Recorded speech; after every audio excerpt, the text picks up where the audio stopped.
ರೇಗಿಸ್ತಾನಿನ ರಾಕ್ಷಸಿ. ಸೃಷ್ಟಿ ಕೆಲವು ವರ್ಷದಿಂದ ದಿಲ್ಲಿಯ ಚಾಂದಿನಿ ಚೌಕ ಹೆಸರಿನ ಸ್ಥಳದಲ್ಲಿ ಇರುತ್ತಿದ್ದಳು. ಕೆಲಸ ಕಾರಣ ಅವಳಿಗೆ ಹೊರಗೆ ಬರೋದು ಹೋಗೋದು ಇರುತ್ತಿತ್ತು. ಸೃಷ್ಟಿಯ ಅಮ್ಮ ಅಪ್ಪ ರಾಜಸ್ಥಾನ ಸ್ವತಃ ಒಂದು ಮನೆಯಲ್ಲಿ ಇರುತ್ತಿದ್ದರು. ಮಗಳಿಗೆ ಓದು ಬರೆಸಿ ಅವರು ಅವಳಿಗೆ ಅವೆಲ್ಲ ಮಾಡುವುದಕ್ಕೆ ಅವಕಾಶ ಕೊಟ್ಟಿದ್ದರು. ಏನವಳು ಅನ್ಕೊಂಡಿದ್ಲೋ, ಷಷ್ಠಿ ಇವಾಗ ತನ್ನ ಸ್ವತಃ ಕಾಲ ಮೇಲೆ ನಿಂತಿದ್ದಳು. ದಿಲ್ಲಿಯಲ್ಲಿ ಅವಳು ಸ್ವತಃ ಬಿಸಿನೆಸ್ ನಡೆಸ್ತಾ ಇದ್ದಳು. ಆದರೆ ಒಂದು ದಿನ ಅಕಸ್ಮಿತವಾಗಿ, ಏನು ಈಗೀಗಾಗುತ್ತೆ? ನಾನು ಬೆಳಗ್ಗೆನೆ ಅಪ್ಪ ಅಮ್ಮನ ಹತ್ರ ಮಾತಾಡಿದ್ದೆ. ಏ ದೇವಿ ಮಾತಾ, ಇವಾಗ ನಾನೇನ್ ಮಾಡ್ಲಿ? ಅಕಸ್ಮಿತ ಬಂದಿದ್ದ ಆ ಕಾಲ್ದಿಂದ ಷಷ್ಠಿ ಗಾಬರಿ ಪಟ್ಟಳು. ಆ ಕಾಲ್ ರಾಜಸ್ಥಾನದಿಂದ ಇತ್ತು. ಮತ್ತೆ ಅವಳಿಗೆ ಇದು ಹೇಳಲಾಗಿತ್ತು, ಅಕಸ್ಮಿತ ಆಗಿರೋ ಘಟನೆಯಲ್ಲಿ ಅವಳ ಅಮ್ಮ ಅಪ್ಪನ ಸಾವಾಗಿದೆ ಅಂತ.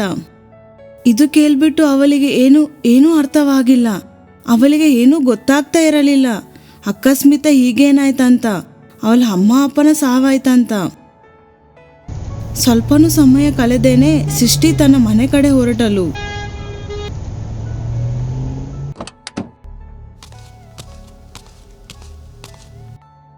ಅಲ್ಲಿ ಹೋಗ್ಬಿಟ್ಟು ಅವಳ ಕೊನೆಯ ಸಂಸ್ಕಾರ ಎಲ್ಲ ವಿಧಗಳಿಗೆ ಮುಗಿಸಿದಳು. ಅಕ್ಕಪಕ್ಕದ ಜನರ ಜೊತೆ ಮಾತಾಡ್ಬಿಟ್ಟು ಅವಳಿಗೆ ಏನೂ ಗೊತ್ತಾಯಿತು. ಅದನ್ನು ಕೇಳ್ಬಿಟ್ಟು ಅವಳ ಕಾಲು ಕೆಳಗೆಯಿಂದ ಭೂಮಿನೇ ಹೊರಟಂಗಾಯ್ತು. ನಾವು ಇದು ಕೇಳಿದ್ದೀವಿ, 4 ದಿವಸದ ಮುಂಚೆ ನಿಮ್ಮ ಅಮ್ಮ ಅಪ್ಪ ಯಾವುದೋ ಮಹಿಳೆಗೆ ಮನೆ ತಂದಿದರಂತ. ಅವಳ ಸ್ಥಿತಿ ಬಹಳ ಕೆಟ್ಟದಿತ್ತು. ಅದು ನೋಡ್ಕೊಂಡು ಅವರು ಅವಳಿಗೆ ನೋಡ್ಕೊಳ್ಳೋ ನಿರ್ಧಾರ ಮಾಡಿದರು. ಆದರೆ ತಡ ಅವಾಗಾಯಿತು. ಯಾವಾಗ ಅವರಿಗೆ ಗೊತ್ತಾಯಿತೋ ಅವಳು ಬೇರೆ ಯಾರೂ ಇಲ್ಲ, ಅವಳು ರೇಗಿಸ್ತಾನ್ ಖಂಡರ್ನ ರಾಕ್ಷಸಿ ಇದ್ದಾಳಂತ. ಖಂಡರಿನ ರಾಕ್ಷಸಿ? ಹಾ, ಕೆಲವು ವರ್ಷದಿಂದ ಇದು ಹೇಳಲಾಗುತ್ತೆ. ರೇಗಿಸ್ತಾನ್ನ ನಡುಮಧ್ಯೆ ಒಂದು ರಾಕ್ಷಸಿ ಖಂಡರದಲ್ಲಿ ಇರ್ತಾಳಂತೆ. ಮತ್ತೆ ಯಾವುದೇ ಮನುಷ್ಯನ ಸುಗಂಧದಿಂದ ತನ್ನ ಹತ್ತಿರ ಎಳೆದು ತರುತ್ತಿದ್ದಾಳಂತ. ಒಂದ್ ವೇಳೆ ಅವಳಿಗೆ ಯಾವುದೇ ಮನುಷ್ಯನ ವಾಸನೆ ಇಷ್ಟವಾದರೆ ಅವಳು ಅವರಿಗೆ ಜೀವಿತವಾಗಿ ಬಿಡ್ತಾ ಇರ್ಲಿಲ್ಲ.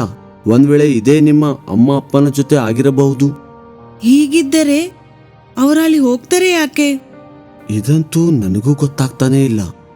ಸೃಷ್ಟಿಗೆ ಇದೆಲ್ಲ ಮಾತು ಮೇಲೆ ನಂಬಿಕೆ ಆಗಿಲ್ಲ. ಅವಳು ಮನೆಗೆ ವಾಪಸ್ ಹೋದಳು. ಮತ್ತೆ ಕೆಲವು ತಿಂಗಳವರೆಗೆ ಅವಳು ಇದನ್ನೇ ಹುಡುಕೋದ್ರಲ್ಲಿದ್ದಳು. ಆದರೆ ಅವಳಿಗೆ ಯಾವುದೇ ಗುರುತು ಸಿಗಲಿಲ್ಲ. ಕೆಲವು ದಿನಗಳಲ್ಲಿ ನವರಾತ್ರಿ ಶುರು ಆಗೋದಿತ್ತು. ಅದರ ನೆನಪು ಬಂದಿದ ಮೇಲೆ ಸೃಷ್ಟಿ ಯೋಚಿಸಿದಳು, ಅರೆ, ನವರಾತ್ರಿ ಕೂಡ ಶುರು ಆಗೋದಿದೆ. ಇದೆಲ್ಲ ಕೆಲಸದಲ್ಲಿ ವ್ಯಸ್ತವಾಗಿ ನನಗೆ ಇದು ನೆನಪೇ ಇರಲಿಲ್ಲ. ಆದರೆ ಅಮ್ಮ ಅಪ್ಪ ಇಲ್ಲದೆ ನಾನು ಹೀಗೆ ಈ 9 ದಿನ ಹೇಗೆ ಖುಷಿ ಖುಷಿ ಕಳೆಯಬೇಕು? ನವರಾತ್ರಿ ಅಂತೂ ಅವರ ಎಲ್ಲರಿಗಿಂತಲೂ ನೆಚ್ಚಿನ ಹಬ್ಬವಿತ್ತು. ಮಗಳೇ, ಬೇಗನೆ ಪ್ರಸಾದದ ಪ್ಲೇಟ್ ತಗೊಂಡ್ ಬಾ, ಅದು ಪೂಜೆಗೆ ತಡವಾಗಿದೆ. ತರ್ತೀನಿ ಅಮ್ಮ. ಇದು ತಗೋ ಅಮ್ಮ, ಹೇಗ್ ನೀನ್ ಹೇಳಿದೀಯೋ ಸರಿಯಾಗಿ ಹಾಗೇನೆ ಪ್ಲೇಟ್ ಅಲಂಕರಿಸಿ ತಂದಿದ್ದೀನಿ. ಅರೆ ವಾ, ಪ್ಲೇಟ್ ಅಂತೂ ಬಹಳನೇ ಸುಂದರವಿದೆ. ನಡಿ ಬೇಗನೆ, ಇವಾಗ ಪೂಜೆ ಶುರು ಮಾಡೋಣ.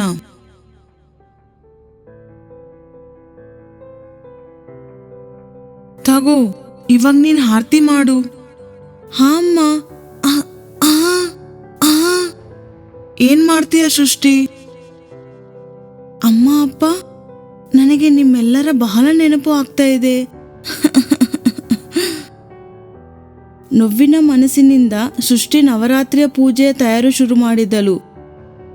ಕೊನೆಗೂ ಅವಳ ಈ ಹಬ್ಬಕ್ಕೆ ಬಹಳನೇ ಸುಂದರವಾಗಿ ಮಾಡುತ್ತಿದ್ದಳು.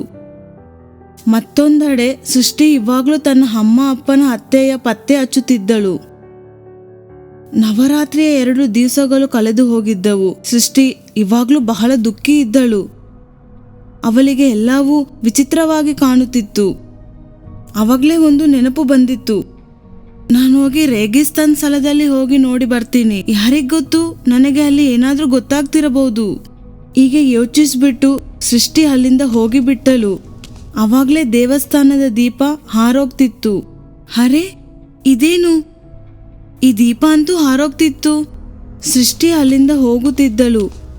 ಅವಾಗಲೇ ಮಾತಾ ದುರ್ಗದ ಕೈಯಲ್ಲಿದ್ದ ಚಿಕ್ಕ ತ್ರಿಶೂಲ್ ಅವಳ ಪರ್ಸ್ನಲ್ಲಿ ಬಿದ್ದು ಬಿಟ್ಟಿತ್ತು. ಈ ಮಾತು ಗೊತ್ತಿಲ್ಲದೆ ಸೃಷ್ಟಿ ಅಲ್ಲಿಂದ ಹೋಗಿಬಿಟ್ಟಳು. ರಾತ್ರಿ ಬಹಳ ಆಗಿ ಹೋಗಿತ್ತು. ತನ್ನ ಕಾರ್ನ ಬೆಳಕಿನ ಸಹಾಯದಿಂದಲೇ ಅವಳು ಮುಂದಿನ ದಾರಿ ನೋಡುತ್ತಿದ್ದಳು. ಬಹಳ ತಡವರೆಗೆ ಕಾರ್ ನಡೆಸಿದ ನಂತರ ಸೃಷ್ಟಿ ರಾಜಸ್ಥಾನ್ವರೆಗೆ ಹೋಗಿ ತಲುಪಿದ್ದಳು.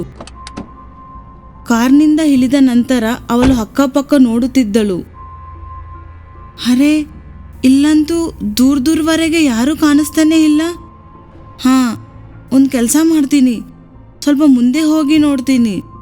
ಸೃಷ್ಟಿ ಮುಂದೆ ಹೋಗುತ್ತಿದ್ದಳು, ಆದರೆ ಕೇವಲ ಮರಳು ಬಿಟ್ಟು ಏನೂ ಕಾಣಿಸ್ತಾನೇ ಇರಲಿಲ್ಲ. ಅವಾಗಲೇ ಅವಳಿಗೆ ಹೀಗೆ ಅನಿಸಿತು, ಯಾರೋ ಅವಳ ಹಿಂದೆಯಿಂದ ಹೋಗಿರೋ ಥರ. ಇಲ್ಲಂತೂ ಯಾರೂ ಇಲ್ಲ. ಸೃಷ್ಟಿ ಮತ್ತೆ ಮುಂದೆ ಹೋಗ್ತಾ ಇರ್ತಾಳೆ. ಹೋಗುತ್ತಾ ಹೋಗುತ್ತಾ ಅವಳಿಗೆ ಯಾರ್ದೋ ಅಳುವ ಶಬ್ದ ಕೇಳಿ ಬರುತ್ತಿತ್ತು. ಅದು ಕೇಳ್ಬಿಟ್ಟು ಅವಳು ಭಯಪಟ್ಟಳು.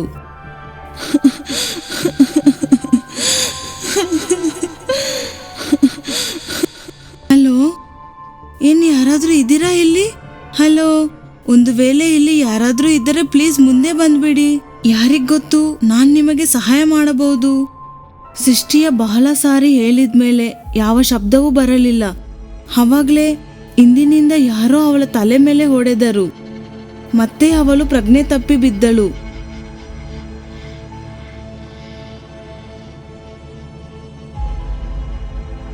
ಯಾವಾಗ ಅವಳ ಕಣ್ಣು ತೆರೆದವೋ ಸ್ವತಕ್ಕೆ ಬಹಳನೇ ಭಯಾನಕ ಕಂಡರದಲ್ಲಿ ತಲುಪಿದಳು. ಇದು ನಾನು ಎಲ್ಲಿದ್ದೀನಿ? ಮತ್ತೆ ನನ್ನ ತಲೆಯಲ್ಲಿ ಇಷ್ಟು ನೋವ್ಯಾಕಾಗ್ತಾ ಇದೆ? ಟೈಮ್ ಎಷ್ಟಾಗ್ತಾ ಇದೆ? ಸೃಷ್ಟಿ ಹಾಗೇನೆ ತನ್ನ ಗಡಿಯಾರ ನೋಡಿದಳು. ಅವಳ ಸಮಯ ಮತ್ತೆ ದಿನ ನೋಡ್ಬಿಟ್ಟು ಅವಳು ಬಹಳನೇ ಆಶ್ಚರ್ಯವಾದಳು. ಏನು, ಇವತ್ತು 28 ತಾರೀಕಿದೆ. ಆದರೆ ನಾನಂತೂ 23ನೇ ತಾರೀಕೆ ಮನೆಯಿಂದ ಬಂದಿದ್ದೆ. ನಾನು ಕಳೆದ 5 ದಿನದಿಂದ ಇಲ್ಲೇ ಇದ್ದೀನಾ? ಇದೀಗಾಗುತ್ತೆ ಅನ್ಸುತ್ತೆ. ಯಾರೋ ನನಗೆ ಕೆಟ್ಟ ಮನಸ್ಸಿನಿಂದ ಇಲ್ಲಿಕ್ಕಿದ್ದಾರೆ. ಆದರೆ ಅವರು ಯಾರಿದ್ದಿರಬಹುದು? ಸೃಷ್ಟಿ ತನ್ನ ಈ ತೊಂದರೆಯಿಂದ ಹೊರಬರಲು ಪ್ರಯತ್ನ ಮಾಡ್ತಾನೇ ಇದ್ದಳು. ಆದರೆ ಅಕಸ್ಮಾತ್ ಅವಳಿಗೆ ಆ ಕಂಡರದಿಂದ ವೇಗವಾಗಿ ಭಯಾನಕ ಶಬ್ದ ಬರುತ್ತಿದ್ದವು.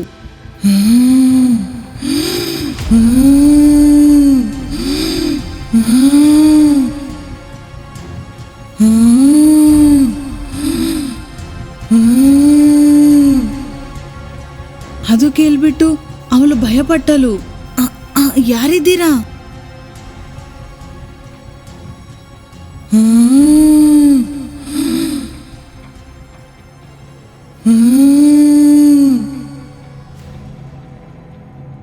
ಯಾರಿದ್ದರೂ ನನ್ನ ಮುಂದೆ ಬಂದ್ಬಿಡಿ. ಕೊನೆಗೂ ನೀನು ಇಲ್ಲಿಯವರೆಗೆ ಬಂದೇ ಬಿಟ್ಟಿದೀಯಾ? ನನಗೆ ಗೊತ್ತಿತ್ತು ನಿನ್ನ ಅಪ್ಪ ಅಮ್ಮನ ಸಾವಿನ ನಂತರ ನೀನು ಇಲ್ಲಿಯವರೆಗೆ ಖಂಡಿತ ಬರ್ತೀಯ ಅಂತ. ನನ್ನ ಅಮ್ಮ ಅಪ್ಪನ ಬಗ್ಗೆ ನಿನಗೆ ಗೊತ್ತಿದೆನಾ? ನನ್ನ ಮುಂದೆ ಬಂದ್ಬಿಡಿ. ಸೃಷ್ಟಿ ಹೀಗೆ ಹೇಳಿದ ಮೇಲೆ ಕರಿ ಹೊಗೆಯ ಜೊತೆ ಒಂದು ಭಯಾನಕ ರಾಕ್ಷಸಿ ಅವಳ ಮುಂದೆ ಬಂದಳು. ಅದು ನೋಡ್ಬಿಟ್ಟು ಸೃಷ್ಟಿಯ ಸ್ಥಿತಿ ಬಹಳನೇ ಕೆಟ್ಟೋಗಿತ್ತು. ಅವಳಿಗೆ ಏನು ಗೊತ್ತಾಗ್ತಾ ಇರಲಿಲ್ಲ. ಇವಾಗ ಅವಳು ಏನ್ ಮಾಡ್ಬೇಕಂತ. ಯಾರಿದ್ದೀಯ ನೀನು? ಮತ್ತೆ ನಾನೇ ಗೊತ್ತು ನಿನಗೆ? ನಾನು ಅದೇ ರಾಕ್ಷಸಿ ಇದ್ದೀನಿ. ಯಾರನ್ನ ನೀನು ಹುಡುಕ್ತಾ ಇದೀಯಾ? ನೀನು ನನ್ನ ಅಮ್ಮ ಅಪ್ಪನ ಜೊತೆ ಹೀಗೆ ಯಾಕೆ ಮಾಡಿದೀಯಾ? ಯಾಕಂದರೆ ನೀನೇ ಇದೀಯಾ. ಅದು ನನಗೆ ಸಾಯಿಸಬಹುದು. ನಿನ್ನ ಅಪ್ಪ ಅಮ್ಮ ಅಂತೂ ಇಲ್ಲಿಂದ ದೂರ ನಿನಗೆ ಕಳಿಸಿ ನಿನಗೆ ಕಾಪಾಡಿಕೊಂಡರು. ಆದರೆ ಅವರು ಕೊನೆಗೆ ಎಲ್ಲಿಯವರೆಗೆ ಕಾಪಾಡ್ತಾರೆ? ನನಗೆ ನಿನ್ನ ಅಂತ್ಯ ಮಾಡಿಬಿಟ್ಟು ನಾನು ಖುಷಿಯಾಗಿರ್ಬೇಕಂತಿದ್ದೀನಿ.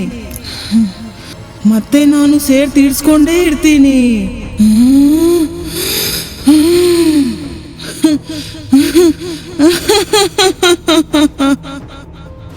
ಆದರೆ ನಾನು ನಿನಗೆ ಏನು ಹಾನಿ ಮಾಡಿದ್ದೀನಿ?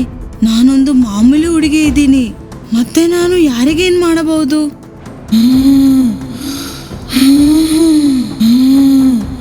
ಇವಾಗ್ಲೇ ನೋಡಿ ಬಿಡೋಣ. ಹೀಗೆ ಹೇಳ್ಬಿಟ್ಟು ರಾಕ್ಷಸಿ ತನ್ನ ಶಕ್ತಿಯಿಂದ ಸೃಷ್ಟಿಗೆ ದೂರ ಬಿಸಾಕಿದಳು.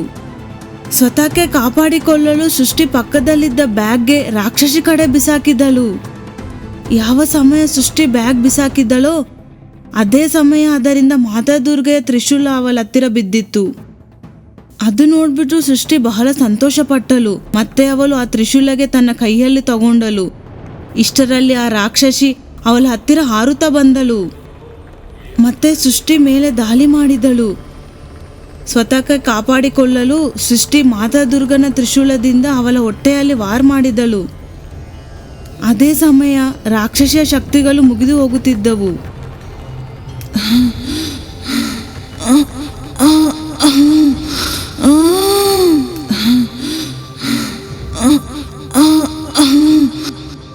ರಾಕ್ಷಸಿ ನೋವಿನಿಂದ ನರಳುತ್ತಿದ್ದಳು. ಮತ್ತೆ ಭೂಮಿ ಮೇಲೆ ಹೋಗ್ಬಿಟ್ಟು ಬಿದ್ದಳು. ಹಾಗೇನೆ ಅವಳು ಕೆಳಗೆ ಬಿದ್ದು ಬಿಟ್ಟಳು. ಅವಳಿಗೆ ಸೃಷ್ಟಿಯಲ್ಲಿ ಮಾತಾದುರ್ಗೆ 9 ಅವತಾರ ಕಾಣಿಸ್ತಾ ಇದ್ದವು. ಇದು ಆಗೋದಿಲ್ಲ ಅಂದ್ರೆ ಏನ್ ಗ್ರಾಮದವರು ಹೇಳಿದ್ರು ಆ ಮಾತು ನಿಜವಿತ್ತು. ನಾನು ಇದೇನ್ ಮಾಡ್ಬಿಟ್ಟೆ? ನೀನ್ ಏನ್ ಹೇಳ್ತಾ ಇದೀಯಾ? ಏನಾಗೋದಿಲ್ಲ ಅಂತ ನೋಡು. ಹಾ ಹೇಳು ಏನಾಗೋದಿಲ್ಲ? ಅದು ನೀನು ರಾಕ್ಷಸಿ ಸೃಷ್ಟಿಗೆ ಉತ್ತರ ಹೇಳಿದನೆ ಸತ್ತಳು. ಸೃಷ್ಟಿಗೆ ಯಾವಾಗ್ಲೂ ಗೊತ್ತಾಗೋದಿಲ್ಲ ಅವಳು ಸ್ವತಃನೇ ಒಂದು ಮಾತಾದುರ್ಗನ ಅವತಾರ ಇದ್ದಾಳಂತ. ಅವಳು ಕೇವಲ ಆ ರಾಕ್ಷಸಿಗೆ ಸಾಯಿಸಲು ಹುಟ್ಟಿದಳಂತ. ಅದಕ್ಕಾಗಿ ಅವಳ ಅಮ್ಮ ಅಪ್ಪ ಸೃಷ್ಟಿಗೆ ಯಾವಾಗ್ಲೂ ಅವಳ ಹತ್ತಿರ ಇಕ್ಕಲಿಲ್ಲ. ಅವರಿಗೆ ಗೊತ್ತಿತ್ತು ಸೃಷ್ಟಿ ಏನು ಮಾಮೂಲಿ ಹುಡುಗಿ ಇಲ್ಲ ಅಂತ. ಮತ್ತೆ ಮಗಳಿಗೆ ಇದರಿಂದ ಕಾಪಾಡೋದಕ್ಕೆ ಅವರು ಅವಳಿಗೆ ಹೊರಗೆ ಇಕ್ಕೋದು ಸರಿ ಅನ್ಕೊಂಡರು. ಸೃಷ್ಟಿಗೆ ಇವಾಗ ಯಾವಾಗ್ಲೂ ಉತ್ತರ ಸಿಗೋದಿಲ್ಲ. ಅವಳು ತನ್ನ ಮನೆಗೆ ವಾಪಸ್ ಹೋಗಿಬಿಟ್ಟಳು. ಮತ್ತೆ ನವರಾತ್ರಿಯ ಕೊನೆಯ ದಿನ ಅವಳು ಮಾತಾದುರ್ಗಗೆ ಖುಷಿ ಕಲಿಸಿದ್ದಳು. ತನ್ನ ಪ್ರಶ್ನೆಗಳಿಗೆ ಉತ್ತರವಿಲ್ಲದೆ ಸೃಷ್ಟಿ ವಾಪಸ್ ಡೆಲ್ಲಿಗೆ ಹೋಗಿಬಿಟ್ಟಳು. ಮತ್ತೆ ಕೆಲಸದ ಜೊತೆ ಮತ್ತೊಮ್ಮೆ ಹೊಸ ಜೀವನ ಪ್ರಾರಂಭ ಮಾಡಿದಳು. ಒಂದು ವೇಳೆ ನಿಮಗೆ ನಮ್ಮ ವಿಡಿಯೋಸ್ ಇಷ್ಟವಾಗ್ತಾ ಇದ್ದರೆ ಇದಕ್ಕೆ ಲೈಕ್ ಮಾಡಿ, ಚಾನೆಲ್ ಸಬ್ಸ್ಕ್ರೈಬ್ ಮಾಡಿ. ಮತ್ತೆ ನಮ್ಮ ಕಾರ್ಟೂನ್ ಶೋ ಮೊಟ್ಟ ಮೊದಲಿಗೆ ನೋಡುವುದಕ್ಕೆ ಬೆಲ್ ಐಕಾನ್ ಪ್ರೆಸ್ ಮಾಡೋದು ಮರೆಯಬೇಡಿ.